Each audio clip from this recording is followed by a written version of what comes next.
Oh boy, oh boy.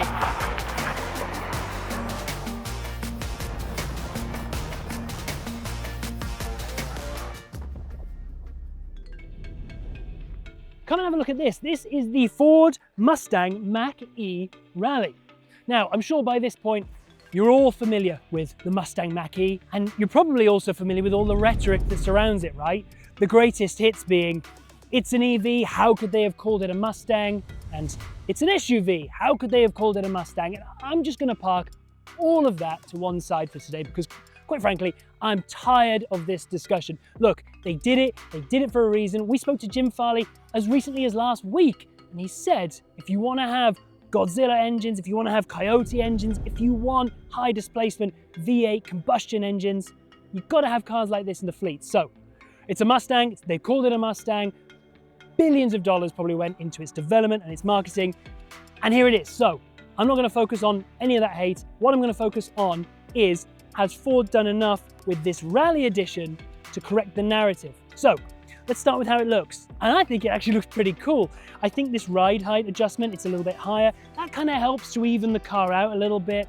What else? At the front here, the grille, they've matted that up, which is fine. And they've added these two, what Ford claimed to be Rally-inspired fog lights. For me, I would have liked to have seen a little bit more commitment, right? It would have been good if those were like this big. They kind of need to feel RS200 worthy if you're gonna call out that car in the marketing material. Anyway, so front is fine. Moving around the side, ooh, I do like this. So these are Michelin Cross Climate 2s, all right? So it is an all-season tire. Let's not forget these tires have a lot to do, right? Because you're calling this car a rally, therefore it does have to be pretty good on the dust and the dirt, but it's also an EV, right? So you've got range to think about, you've got NVH, noise, vibration and harshness, you've got all that stuff to think about. And I think what they've done is a bit of a masterstroke because, yeah, it's an all-season tire, but it looks, and I'm just talking about looks, it looks applicable for the surface that we're on, right? It looks applicable for a car that's called Rally. So good work with that one, Ford. Also good work with these wheels, which are stunning. And I think we know this is as close as you can get to a classic Oz racing wheel without ending up in court. And I do like the decals on the wheels, but I don't like the decals on the door. They would be coming off the moment I stepped off the lot if I were to buy one. And then at the back here, lovely, nice big spoiler, which I think does actually set the rear end off. Again, it brings a bit of balance. Overall, pretty good Ford top marks. Well, maybe not top, pretty good marks. So I suppose the question we've got to ask is, has Ford done enough with the Rally, and I'm not just talking about the way it looks, but crucially the way it drives, to turn some of those haters into believers? I also hate that there are no door handles, but I'm not filming this again because it's hot, so you're just gonna have to live with that. We're a tribal bunch, us car people, and Ford really put the cat amongst the pigeons when they decided to call this lifted crossover SUV electric vehicle a Mustang. It didn't go over well. But if Ford is synonymous with one thing, really, in my opinion as a European, it's rally racing. And with the Focus RS out of production, this is kind of as close to a kind of a, you know, street ready, not a homologation car, but kind of a homologation car in spirit, rally Ford car. So let's see how it is. On the interior, I'm into Mach-E, more textures than your average Milanese pasta shop. We've got one form of textured plastic here, another here, different pattern here. Then we've got this kind of Bang & Olufsen speaker that runs around the whole front of the car, which looks pretty nice, but you know, another texture. Then we've got like a different pattern here, kind of triangles in space. Then we've got some kind of felted, it's not Alcantara suede, but it's something like that. Then we've got some soft touch leatherette. There's a lot going on is what I'm saying basically. In terms of stuff that's specific to the Rally, well, it's these little white accent marks here, here, here, which I guess is the same Oxford white as on the wheels. Onto more pressing matters, same three drive modes as before, those being the wonderfully named Whisper, Engage and Unbridle. We're in Unbridle mode, of course. We're going to turn one pedal driving off. We're going to leave propulsion sound on because it sounds fun. This is really the headliner though, right? We've got Rally Sport mode. So I'm going to turn that on. We're in Rally Sport. We're going to throw it into drive. Hands on the wheel. Nobody's around us. All right. Whoa! Woo! Okay. Oh, wow. Oh, fantastic. Oh, genuinely, this is my first time doing this. Whoa, jackrabbit. Okay, 50 miles an hour in a heartbeat. Wow, the traction. Oh, there's the slide. Okay. This is impressive, everybody. This is not a marketing gimmick. The Mach-E Rally feels spectacular. Let's test the brakes. Okay, pretty good. Little bit of, yeah, fine. Okay, whoa, it's very easy to get that rear end out. Whoa, boy, oh boy. Whoa. That genuinely shocked and surprised me. Let's try a little corner. What have we got here? Okay. Oh, this is absolute buckets of fun. Instantly, my range has dropped from 240 miles to 202 miles, which is kind of hilarious. Traction control, I mean, it's nothing short of miraculous. This is a big car, this is a heavy car, obviously, right? I don't feel like that, not right now. This is very impressive. This rally sport mode clearly has had a lot of engineering development time gone into it, because, I mean, it's a different car. It feels like a different car. I don't want to be blasé about this. I'm doing 55 miles an hour and, you know, I could be sipping a cup of tea that's full to the brim. This is really impressive. The chassis setup, the tuning of the rally sport mode and the way that that's interacting with the suspension. It's really good. Back to the video in just a moment, but first I'd like to tell you about today's sponsor, onX Off-Road. When we're in need of scenic trails like the one behind me, we use onX Off-Road to discover, plan and execute our trips. From rock crawling to camping, on the desert floor to the mountaintops, onX Off-Road's suite of features and resources help us find trails, campsites and places of interest. If you'd like to discover some of the areas we explored today, scan the QR code or hit the link in the bio to find out more about onX Off-Road. These are just the perfect roads for a vehicle like this, aren't they? Get a little slide going on, and you can feel the traction control is still there in rally sport mode, so it's not full on, you're on your own mode, which I think is quite a good thing when, you know, let's be real, this isn't a hardened race car, right? Underbody protection is not going to be as strong as you'd like it to be if you were going to be fully whipping this thing around with no traction control, likely ending up over there somewhere. So with those things in mind, you know, seems to me that Ford have struck a really nice balance in terms of giving me the toolbox, or the toolbox, the toy chest to have some fun, but it's going to take more than a bit of bad luck for me to get into some serious trouble, which is impressive. I like that. Obviously, when you put it in rally sport mode, it does turn the regenerative braking way down.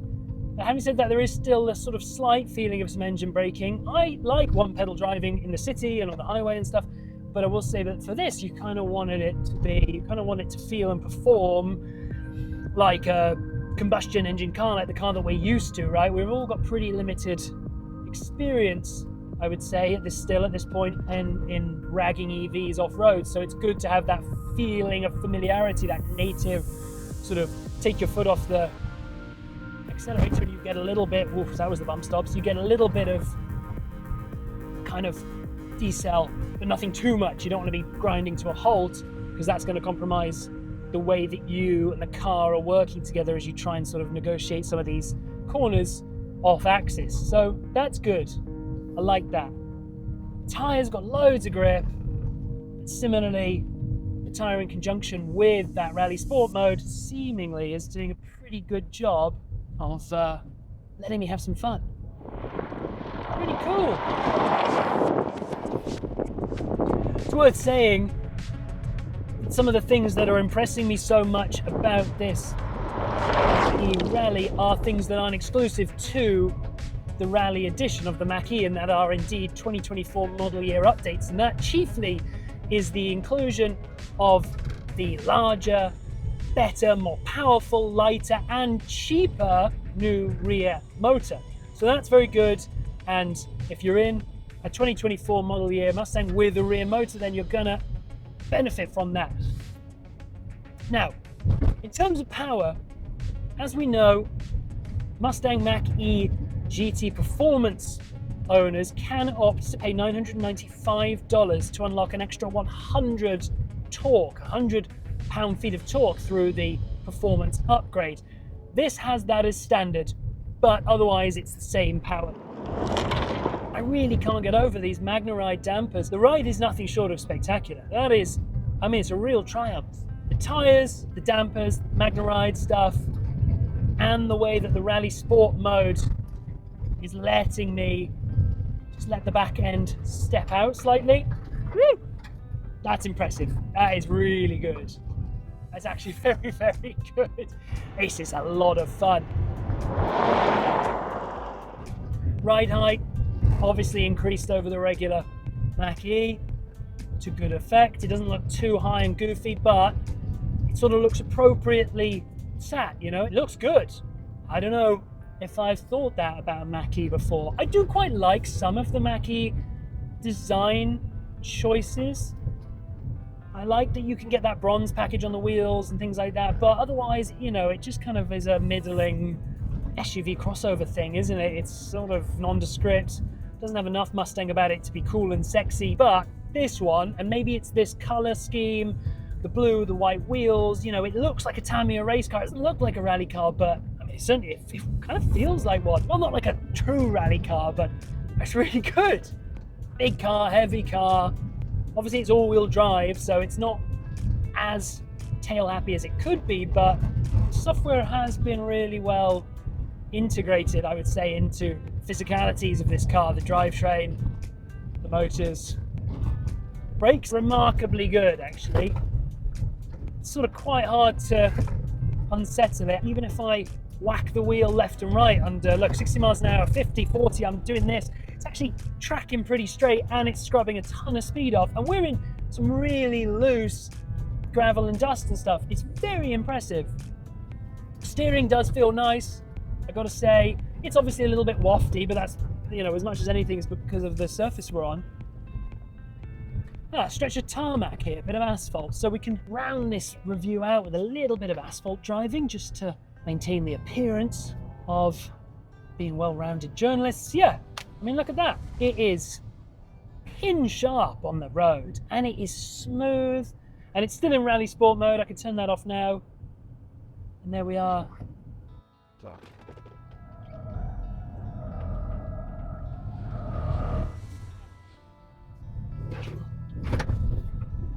Good on the road, better on the gravel, excellent on the soft stuff.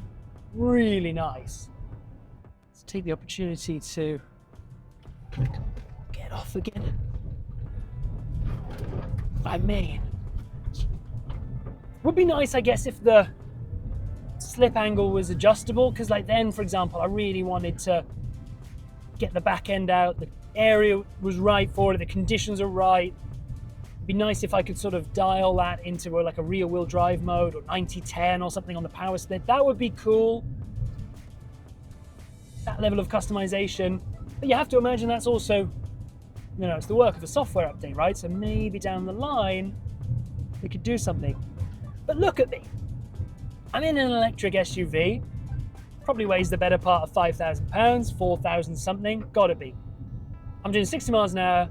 I'm on a, you know, fairly smooth but very loose surface, and I'm talking to you at regular volume. I'm not scared for my life. And look, at the moment's notice, you can just unsettle it and just have some raucous fun. It's all things to all people, this car, because I've commuted in it and it was great.